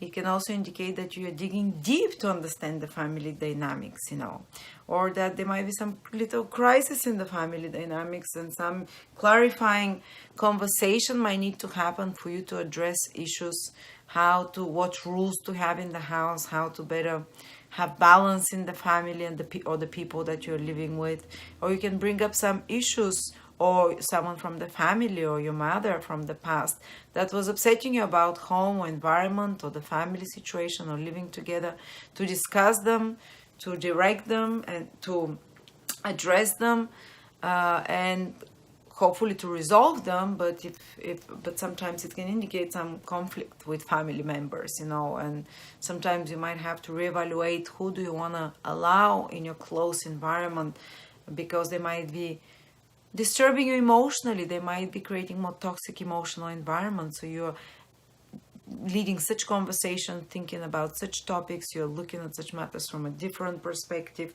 Or some of you might just be interested in your history, in the family history, reading about it, studying about it, or just going back to home, revisiting home or a place that you used to live in before, going back to your parents to see them for a little bit, or country of origin. That's another way it can play out, traveling to a country of origin of some sort, or just having to deal with reorganizing some matters about property, family documents, family affairs, some trips with family. But you need to be more flexible, because Mercury retrograde means you need to be more, some unexpected things can happen there. But the ultimate goal is that you can come out with more harmonious environment at home, more better arranged and better managed family environment or home, a place of living as well. So such kind of matters can be happening around this Mercury retrograde. But it might be a little bit stressful for those Scorpios that are born from around 11 to 26 degrees in Scorpio, because Mercury squares the Sun, Moon, or Ascendant. Or basically, if you're born from the 3rd till the 18th, 19th of November, Mercury will square your Sun. So that's when the square for those specific degrees in particular can mean, for example, that you have to be more careful with communications, with documents, with papers, that you have quite demanding schedule, for example, a very quickly changing schedule, with a few surprises that are happening. For example, you have a plan to do this and this and this, but during this Mercury retrograde, if you're those degrees, something will turn around your plan. You have to have plan B, C, and D ready, or just improvise in the moment and be flexible.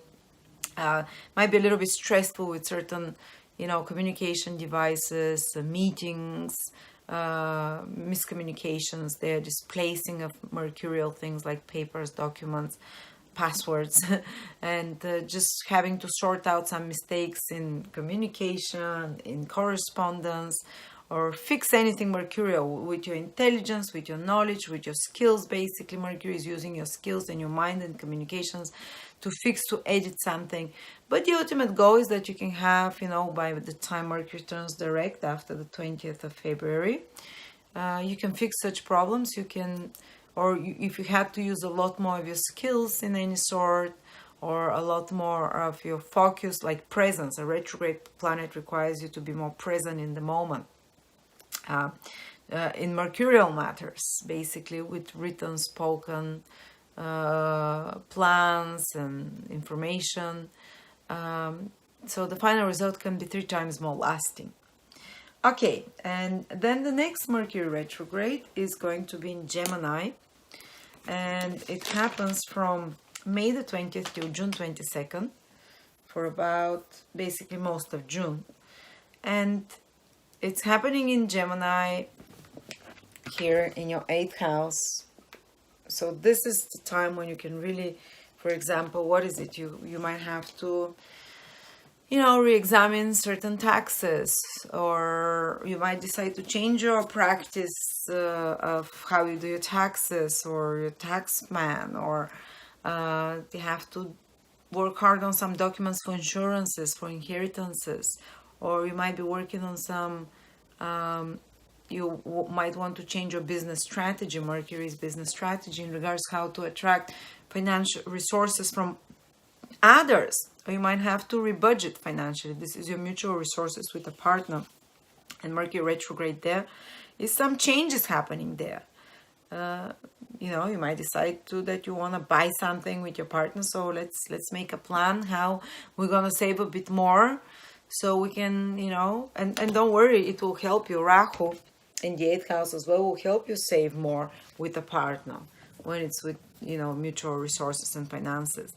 It might be some, don't take financial risks when Mercury is retrograde there this June, basically in 2021. But you can make changes with already in existing investments, already existing financial partnerships, and if it's already been there, you can shift it, you can make it better, you can improve it. Say, for example, you take money from one investment, put it in another, or, you know, but don't do something totally new, like go and decide when Mercury is retrograde that you're gonna take your money and invest it in something that you've never done before, or something totally brand new. And 8th house, Mercury retrograde can mean that this June you have some clarifying conversations about secrets, about more taboo and forbidden things that you don't normally talk about. You might be doing some deep research with Mercury retrograde there. Fantastic time for scientists, for people that need to study in depth, to research something, to dig deep, to find their own conclusions and get to the bottom of matters. Fantastic for work with a psychologist or an astrologer, or someone, past life regressionist, someone who can lift the veil beyond this world and the invisible world, or with healer or with shaman. Mercury retrograde helps you really revise the deeper motives and feelings and understand them more. You can just read a lot more about psychological topics, astrological topics, conspiracies of any sort, so you can revise certain of your knowledge connected with such topics. But also secrets can come to the surface, discussions of mutual finances and resources, some complications as well possible there, just be careful. And Mercury, but I think it's ultimately going to be quite good by the end of this process, because Rahu is also there when Mercury turns direct. So from the end of June, you can have way more improved, like, source of income from another place, or you might have revised, for example, certain alimony that comes to you, or payment that comes to you from government or from an external source. It might be changed during this Mercury retrograde in some way, or some kind of grant you might be working on, or some kind of loan that you might have to work on while Mercury is retrograde, to secure it, to change the terms of conditions, or to supply the necessary documents. And it might be also conversations about difficult topics like power struggles, how much do you give, how much the partner gives in a relationships, emotionally, materially, psychologically. Such issues will have to be addressed. But also sexually, you know, discussing topics of sexual intimacy. How much can I trust you? How much, you know, you might realize that, okay, I want more depth sexually, and you need to talk with a partner about that while Mercury is retrograde there. Or bring things that are more hidden, or unveil certain secrets, for sure, with Mercury retrograde there. Okay, and finally, Mercury goes retrograde from September 27th to October 18th, so most of October, in your 12th house, Scorpio. And at the same time, Mars is there. Interesting. Just let me see. That's very active period for Mars. So very active period for this 12th house, sorry. So you might be in this period that we talked about, Mercury retrograde in your 12th house. You might be, again, it's some secrets. You might be discussing things from the past, digging into the past, and remembering things from the past, discussing things from the past a lot. Even you might dig out a memory from a past lifetime somehow, or just understand with a psychologist or a professional or a psychic, anyone that goes to these deep layers of the soul. You can understand about the underlying self-sabotaging behavior, like an addiction, like a repeating pattern, that through which you give away your own power and strength, and you sabotage yourself. You can re-examine matters concerning your spiritual beliefs as well during that time. Again, deep digging into the soul and in internal dialogue, introspection, trying to understand your motivation, your feelings as well there. Even in your dreams, you might have dreams from about the past, people from the past, situations you couldn't resolve or that you haven't had closure about. They come to the surface, you dream about them. But you work them more in the subconscious, Also, it can mean hidden private communications, that you are getting in touch with someone unofficially without others knowing, someone from your past, a schoolmate or old love or whatever, and you're having some private hidden communication.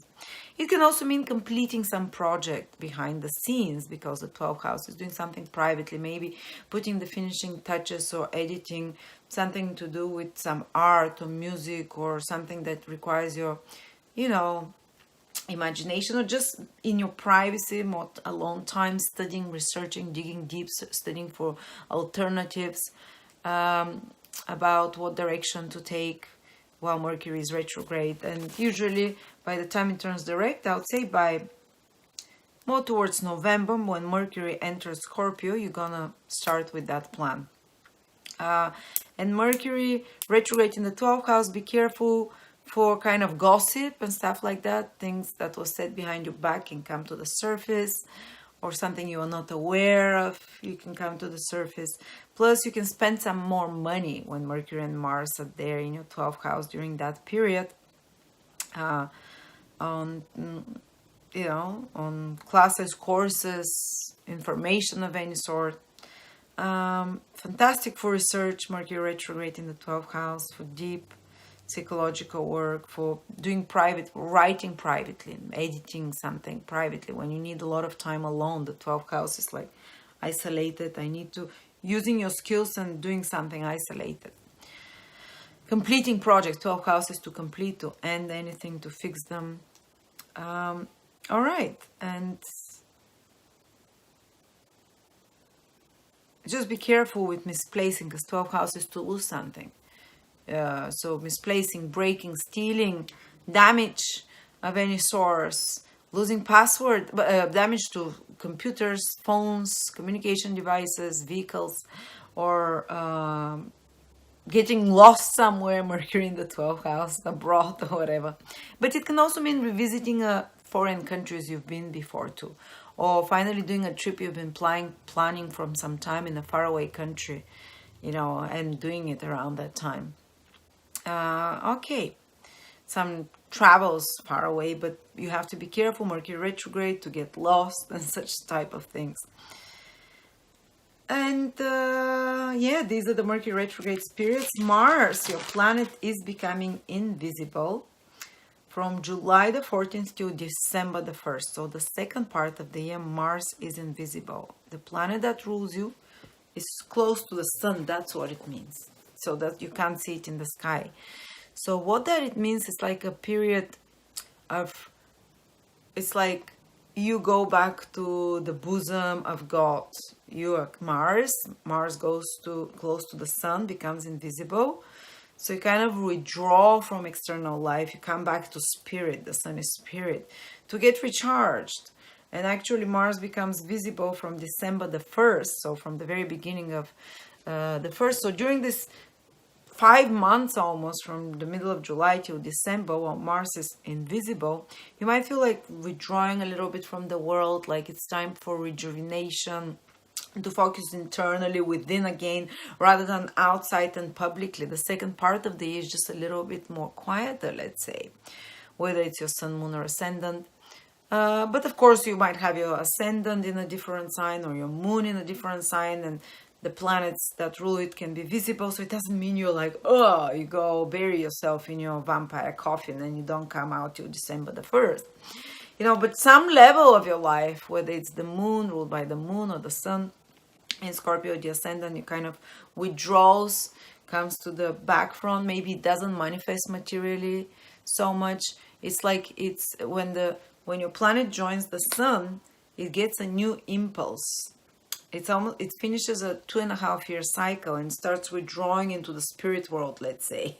When it comes close to the sun, we don't see it in the sky anymore, so it's coming back to the spirit world, the sun, to get rejuvenated again and start a new incarnation. So you might feel that this process of kind of towards July, your energy is dwindling and your inspirations or physical energy, if it's your ascendant or your sun, your maybe vitality and creative ideas dwindling, or if it's your moon, kind of like emotionally getting exhausted a little bit and disconnecting, ending certain things around the time Mars disappears around the middle of July. There is like an ending for you, especially Mars disappears in your 10th house in Leo, so it might be connected to certain worldly responsibilities or career or job or connection with an authority. But it's 10th house when Mars disappears is the house of, you know, being out there, visible in the world, getting things done. So you kind of withdraw this energy from the world. It disappears and it only appears, guess where? In your sign in December, from the start of December. So for a few months, you're kind of here, you know, trying to, your soul is getting recharged. It's being given a new impetus. New ideas can come to you, especially around the middle of this period, around, say, October or something, when the Sun and Mars meet. And then Mars appears here in your first house in December, around 22 degrees in Scorpio. So Scorpio is born around that time. Mars appears on their birthday, you know. Not on their birthday, on their degrees, around 22 degrees in Scorpio. But for all Scorpios, it means you just come back with triple strength, like a newborn. If in July you are feeling tired more and more, already June, July, your planet disappearing, it's like you're ending a cycle, you're completing things. And then for 2-3 months, you're rejuvenating, you're withdrawn a little bit, you're getting new ideas. And when Mars appears, you start giving birth to those. Very powerful. It appears in your first house. You'd feel like an engine from the start of December. You'd feel like it's like you've gone and you've had your batteries charged and you can appear now and win the race and start initiating new beginnings, powerful new beginnings. From December, funny enough, the end of the year, you know. And you'll be able to manifest physically, materially, outside in the world from December the 1st again. So don't beat yourself too much during the invisible period of Mars. You see, you have a lot of internal work to do that year anyway. 4th house, here. You know, you just, especially when Jupiter is here in your 5th house till August, have that time from the middle of May to August, when Mars is also disappearing in July, to have fun, to do something for yourself, to enjoy yourself. Then you withdraw, the refresh process starts from the end of December, new beginnings, new initiatives. Fantastic when Mars appears in your sign. New cycle for 2.5 years is being born in your first house. It can, for example, from December, many of you might feel energized to start a new workout routine, to start some physical exercise, or to start some difficult initiative you didn't have the strength and power to start before, you know, to tackle some problem, to go conquer, to win. It's a bit difficult to win or to feel motivated and driven when your planet is invisible. Mars is invisible, you know, till December, from July till December, and it's the time more for a bit of a rest, I would say, even, or preparation time. And let's say Venus is in Scorpio from September the 11th to October the 8th. Good time also for holidays, for anything pleasant, because Venus is the pleasures in life. September 11th to October the 8th, do things that give you pleasure, that you find enjoyable, that you find entertaining, buy beautiful clothes, go on holidays. Some dating and love can come around that time for some of you. You just can feel more agreeable, more attractive. People might feel more drawn to you overall, more pleasures in life around that time. So plan pleasant things for this time, or if you have any activities connected to Venus, fantastic time. whether it's like shopping for a new wardrobe and clothes, or whether it's decorating something, making something beautiful, or whether it's about relationships, something good, or whether it's about Venus in your sign can mean about, you know, any career that's connected to relationships, to amusement, entertainment, connected to fashion, beauty, art, music of any sort, any such projects. I'll do it when Venus was in Scorpio in my sign, to be on my side. And last but not least, I want to speak about the 3 outer planets. We spoke about Uranus, that people, it will make opposition to Sun, Moon, or Ascendant from 6 to 15 degrees in Scorpio. Your life is going to change. It's not going to be the same after this year. Because Saturn is also affecting those degrees. It's kind of a bit stop and go, stop and start. Because Uranus pushes for the new things. They come to you especially through others outside. But Uranus says like, oh, I want to keep my grounding. I don't want to lose my totally new, to throw out everything. So you kind of Saturn, certain responsibilities and connections to the past will not make this process extremely fast like usually is with Uranus, and you can lose your footing and lose yourself. Saturn is like, Uranus will push for new changes, but Saturn will do it step by step a little bit, you know. So yeah, we talked about Uranus at the start of the video. Then Neptune. Neptune will affect those Scorpios that are born from 18 to 23 degrees in Scorpio. From the 5th house, Neptune is making a trine to you guys. Here, whoa. But only for those who are 18 to 23 degrees. So it means born from, if it's your sun there, from around the 10th to the 16th of November. Trine to Sun, Moon, or Ascendant from the 5th house. Especially for Sun, even for Sun, Moon, and Ascendant. Romantically, it can mean romantic love. That is, you know, that flows well. You're not confused and misled about it. You're just feeling it. It might feel soulmate-like connection. It's deeper than just, you know, external attraction. It's like, oh, I'm in love with their soul. And it happens easily. It flows from the 5th house of romance. So you can just become a bit more romantic in an already existing relationship. You can have some travels. Neptune allows you to travel. Even in the world of COVID, when it makes a trine to Sun, Moon, or Ascendant, allows some international overseas travels to some romantic places. It allows you to connect to your higher self, more to your creativity. A lot of you it can open up for you if you're 18 to 23 degrees in Scorpio. Some creative inspiration, something that puts you in the flow, that connects you with your heart chakra, that connects you to inspiration, to spiritual practices is the 5th house as well, that come easy to you. Maybe pick up yoga, or I don't know, meditation or visualization of some sort. Daydreaming. Neptune loves to daydream, but this daydreaming for you, this time can manifest miraculously something. You know, the law of attraction, they say, well, imagine this, feel it very strongly, it will come to you. Well, it doesn't always work. But I've seen it when Neptune makes trines to Sun, Moon, or Ascendant. You want to do the law of attraction thing, visualizing, meditation. That's when they work, guys. Because Neptune is out of the invisible to material, you know, out of the invisible realms with your imagination, with your creativity to create something, because it's from the 5th house. So that's when I would advise the whole year 2021. Start dreaming bigger, daydreaming, and you might see like things are happening and lining up miraculously if you're on those degrees. You can feel more compassionate. It can feel like things without even effort kind of coming somehow. You might not feel as ambitious all the time because Neptune can dissolve ambition, but you can feel more hedonistic.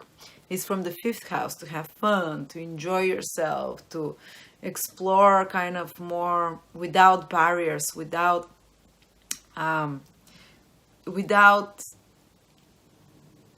beating yourself up, to explore pleasures and enjoyments. I'm not talking perversities and anything like that, but you're giving, and sometimes it can allow you to be more hedonistic, drink more, or escape reality more. But it just, everything will feel a tone more magical, a tone more mystical, a tone more,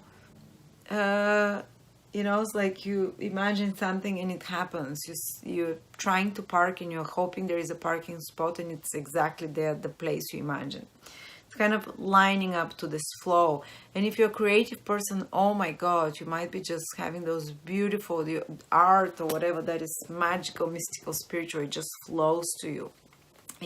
If you're in any Neptunian careers or businesses, they'll go really well. And that's medical, anything for healing, anything for spirituality, anything for connected to art as well, the imagination, any careers connected to that spiritual, imaginative healing, they should flow very well. There should be good growth or development of such areas of your life.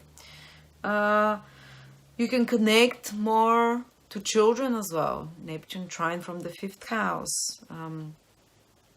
You can connect more with your inner child and do some healing there connected to your inner child. You can find some very Neptunian creative hobbies that are listening to music. You discover new music. You can discover painting, hobbies that are like walking by the sea, swimming, reading spiritual books. Neptune is all those things.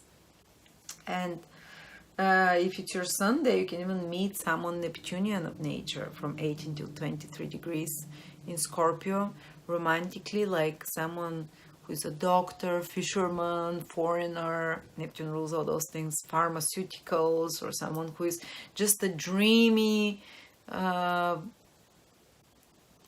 dreamy, loving, romantic partner, gentle, very charismatic, or someone who is in Neptunian careers. I said that medical or spiritual, or if it's your moon there, you can make some positive changes from 18 to 23 degrees in Scorpio in your home environment. You can relocate, but it will happen easily. Saturn and Jupiter from the 4th also can help that. You can form some emotional connections romantically as well, a better emotional connection to your children, to be more compassionate towards them, to be more, your intuition will grow, and it will be the right intuition. You should really trust it now. When Neptune trines your moon, it's like almost like every time you have a hunch, it will be the right one. You flow with it. You can bond some spiritual woman or interesting woman can appear in your life. They can be healing of a relationship with mother, or some very supportive energy around your home and family, but in a gentle spiritual type of way. You can make the environment in your home more romantic, more. You can make like a spiritual corner, introduce some feng shui to your home. It can be almost like a meditation for you to work in the garden or do something for your home. And Neptune trines moon, it can also regulate your hormones better. It's like an emotional connections, feeling more emotionally attuned, compassionate, more in love. If it brings romantic relationship, if your moon is there, you can feel definitely more in love. And that's for the ascendant. The ascendant covers both the sun and the moon. The same is for the ascendant. And then you come out of the spirit more ennobled, with more idealistic feelings, with more gentleness in your heart, more forgiveness, more healing type of thing. More vision and inspiration. And then those of you who are Scorpios born from 24 degrees to 27 degrees, you're having Pluto helping you, sextile. 24 to 27 degrees in Scorpio, you're having Pluto sextile. It's from the 3rd house to your sun, moon, or ascendant. Or if it's your sun, it means you're born from the 16th till the 20th of November. It's a gentle aspect, but it empowers you. It empowers you, like, because it's a sextile from the 3rd house. Maybe you can meet some friends or acquaintances or people that kind of support group, or people that in your daily environment that are empowering, that are profound, that you can have deep conversations with, that can help you go through some transformation. There is some help coming to you from other sibling-like relationships, improvement in relationships with siblings. Or if it's your sun there, 16th till 20th of November born Scorpios, the sun is career and your goals. You can just, they align again. Pluto is, you're having the willpower and the passion and the focus to go after such, and the support from somewhere. It's a helping aspect, the sextile. Chances are given to us to really fulfill some goal of yours, to strengthen your career, for your career to feel most like, to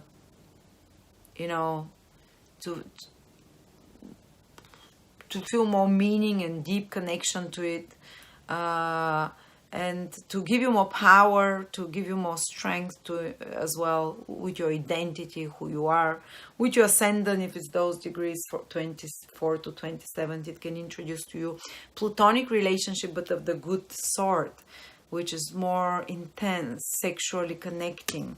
That is, you're even willing to experiment a bit more sexually there. That is, but not like, weird stuff, but you just feel more connected there. Those later born Scorpios, ascendant, rising, from 24 to 26 degrees. And even if it's the moon, again, it can bring such kind of a depthness to relationship. The possibility to transform already existing relationship, but in a way that is not disruptive. Not like Uranus will be transforming the relationship for the earlier born Scorpios, like suddenly out of the blue something shocking happens.